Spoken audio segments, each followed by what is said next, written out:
the whole question of privacy by default or building privacy settings in by default made me think of, would you be able to build Facebook today using privacy by design principles? I don't think you could, because That's, their yeah. business model relies on having defaults that are open.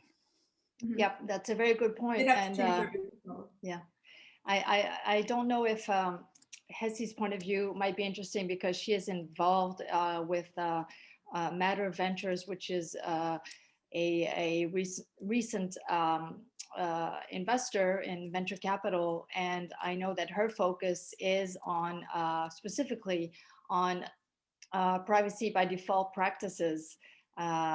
Because the problem is today is that we've become somewhat conditioned in the tech world, I think, even from the business side, of thinking about data collection as part of the model. I mean, even though citizens are pushing back on it, a lot of the incubators, the schools still sort of sell this story that data collection is going to earn you money, and it's the key to really becoming truly profitable. And so that is an issue, which is this culture of data collection, it seems to me.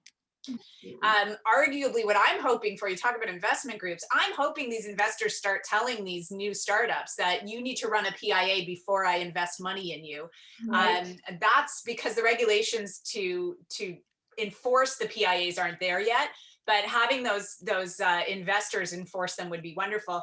But we are actually at a really, really good stage, because on the one hand, the bad news is the current ecosystem in which we operate is designed to be not privacy by default or not privacy by design.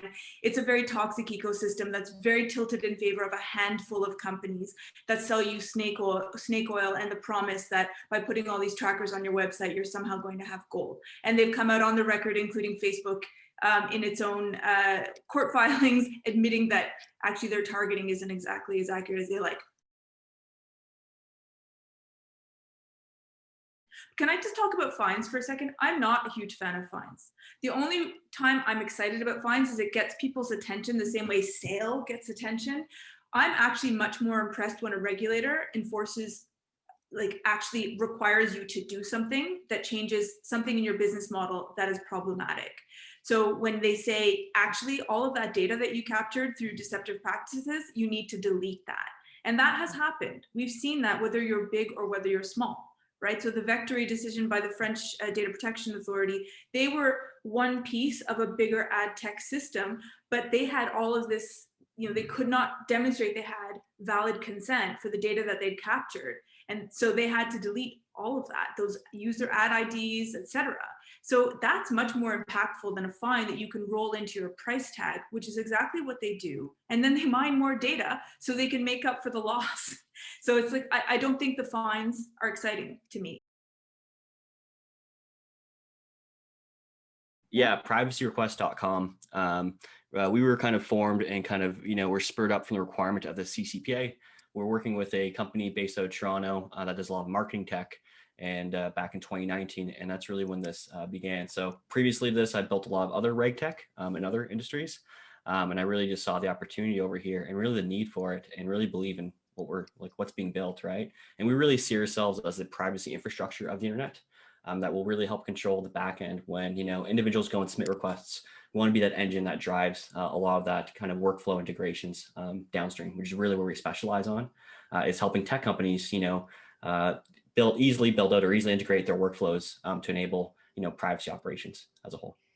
So Kat, how would you assess a platform like Privacy Requests, or would you use those platforms in your work, for example? How would the two of you work together for an SME to understand how all this fits in? So from my perspective with this, especially with it, it depends on the size of the business, but with an SME and a scale up especially, I always go through an audit of compliance from bottom up, from privacy by design. Incident response management is also part of compliance, that you need a plan, which also drastically reduce your costs. Like I said, employee education, consent management, and then what I like to call data control, which is what Peter's referring to. So certainly I do advocate for tools that will handle, I mean, Abigail said the same. I like any kind of tool that can come in and help you do this is fantastic. The only caveat I like to provide though is that's not the full solution, which is why I like to kind of look at this big picture audit. There is no currently one tool that will come solve your compliance need where you can put in a tool and then kabam, you're done, you're compliant. So as long as people understand that it's different pieces, that, which is why I'm sure Scott was saying it's a process. Like it's not, you can't just come in and do it. And even privacy by design isn't a structured list of here's 5 things you like, here, go minimize. It's how do you minimize? Can you divide your data in your database? Can you abstract data? Do you need a date of birth? Can you collect an age range? Like it's so specific to your product and service, and which is why it really helps often to have consultant come in and help you with it, because they've been there and they have a lot of ideas on how to do that.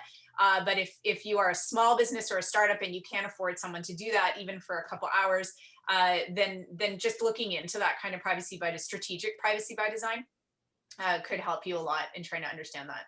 There are life cycles and supply chains that are involved here as well, right? And so unless you understand sort of the whole life cycle and the whole life cycle for all of the components of your supply chain, then and just stepping back to be clear that you do have an understanding of that, is actually a really helpful thing to get started. And again, this goes to the technology that say we're GDPR compliant when in fact technology isn't. It's the way that it's implemented at the end of the day. So